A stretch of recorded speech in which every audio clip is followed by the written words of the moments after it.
In a rundown hotel in Billings, Montana, I sat in my vehicle, clutching the steering wheel as if it were my only lifeline.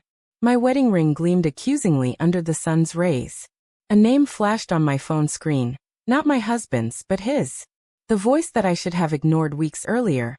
The one that led to late-night messages, clandestine laughter, and hotel keys. At 38, I had been married for 12 years, never having embarked on anything like this. Yet here I was donning lipstick I hadn't worn in years, hoping no one noticed me entering. It all began with a single angry phone call, a complaint, an encounter with a stranger, and a lie I told myself repeatedly. I tried to convince myself it was insignificant, but it never was. Now, on the brink of losing everything, I want to express my gratitude. To every subscriber, your support is invaluable. And if you are new or merely watching without subscribing, thank you for being here. Can't wait for your subscription click. It's what keeps this channel thriving and stories like these being shared. Don't forget to share your thoughts in the comments below, as I read each one carefully. Now let's journey back to where it all started. My name is Brenda. I reside in a peaceful neighborhood of Montana with my husband Russell, who is 40 and works in construction management. We are known for our summer barbecues and early tax filings. But that year something changed. Russell wasn't cruel. He was simply tired. We both were.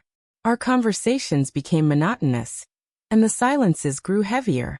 He began dozing off to the TV every night, while I felt increasingly unnoticed. One day, I dialed the customer service number of a streaming company. I was livid.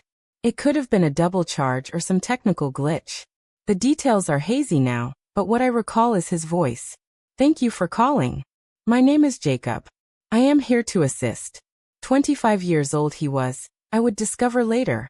Polite, composed, and unexpectedly humorous. He inquired about the matter at hand, yet also about my day's events. And when I expressed, "I am simply overwhelmed lately," he hesitated. Then he uttered, "I understand. Few contact us during good times." The reason it resonated, I don't know, but it did. Our conversation extended beyond its due duration. Long past the resolution of the issue, we continued to converse. I reassured myself it was harmless. It wasn't as if I were flirting. We were just talking. 2 days afterward, a message arrived. "Hi Brenda, this is Jacob. Wishing you a better weekend than your Thursday." I gazed at it for 5 minutes before responding. "Thanks. So far no complaints." And that was it. The start of something I would not be able to reverse. During the following week, we exchanged texts daily. Initially it was jokes, updates, trivial matters. Subsequently, it morphed into lengthy messages. Personal aspects. He inquired about my sources of joy, my desires if unobserved. He remarked that I seemed to have forgotten how to be enthusiastic, which strangely felt romantic. One Friday afternoon he messaged, "I'll be in town this weekend. Fancy a coffee?" A fluttering sensation filled me. I tapped out "no" thrice, erased it, then typed "sure" once and hit send. He suggested we meet in the lobby of a downtown hotel. "The coffee shop there is peaceful," he said. Yet upon entering the room, seeing the key to a hotel room in his hand, I didn't turn back. Instead, I justified it as merely going for coffee. That was the deception that made putting on mascara and leaving my wedding ring in the car easier. The lobby was tranquil, neat, forgettable. However, nothing about that afternoon would ever cease to linger in my memory. Jacob stood by the window, dressed in a black hoodie and jeans. He appeared younger than I had envisioned. Softer, perhaps. But when his gaze locked with mine, I felt a sense of peril. As if he could penetrate the smile I wore for public consumption. As if he was already aware of my fractures. "Hello," I stated. He passed me the key card. "If you merely desire coffee, let's grab some." He was offering me an escape route. However, I chose to remain. After that day, things began to fall apart at a pace I couldn't manage. I started erasing messages, using another phone. I would inform Russell I was going to the store or to visit a friend. He never showed curiosity. That stung more than anything, his trust, his comfort and routine, how he never envisioned me as the deceiver. Jacob and I met twice weekly. Occasionally in hotels. Sometimes just driving around, talking for hours in the dark. I confided in him things I hadn't spoken aloud in years. About feeling unseen at home. About missing being noticed.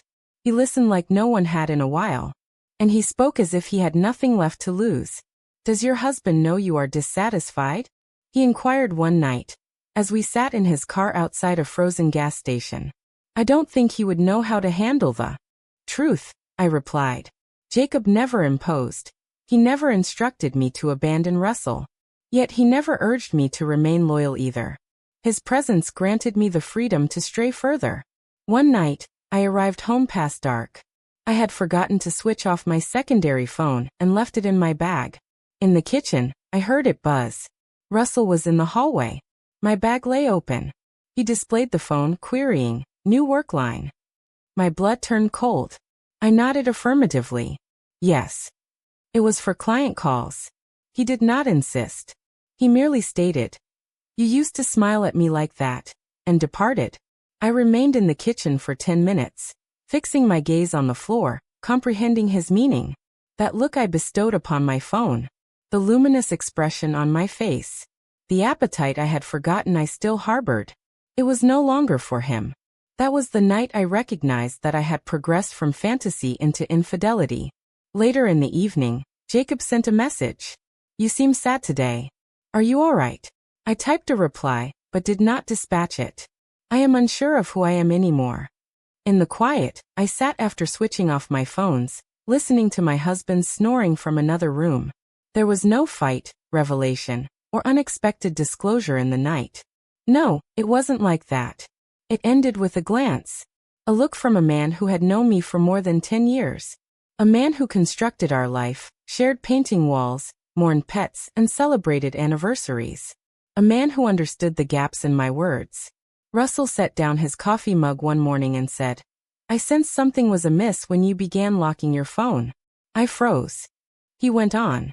"But it wasn't until you started humming again that I was sure. You used to hum like that during our early days, then stopped for years. Now it's back. And it isn't for me, is it?" Words clogged my throat. Words I would never be able to articulate. "I won't ask you for an explanation," he said. "Only tell me if you've decided to leave." I wished to say no, to shout that I was sorry. All was error. Yet I continued to cherish him. However, I remained silent, and that silence echoed more profoundly than any words could. Jacob departed swiftly after that. His replies slowed, then ceased. I messaged once, twice, then erased his number. The fact is, Jacob was never mine. He was a moment, a reflection. A stranger who noticed the fractures and stepped in, only to vanish when the fragments shattered. In a modest rental house on the town's edge, I reside now. The walls are too still. The nights are excessively long. Each room stirs memories of what I surrendered for recognition. Russell did not oppose me or plead with me to remain.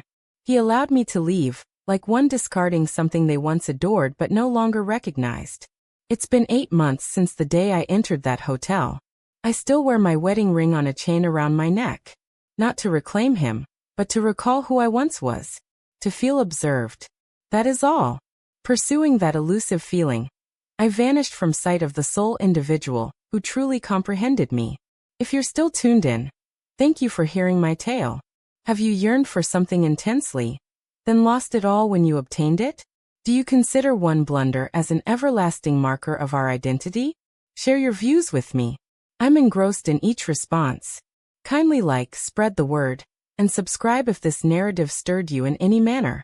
That single action aids stories such as mine to reach more souls. Until our next encounter, be cautious about those who observe your descent. For some, watching you falter is their only purpose.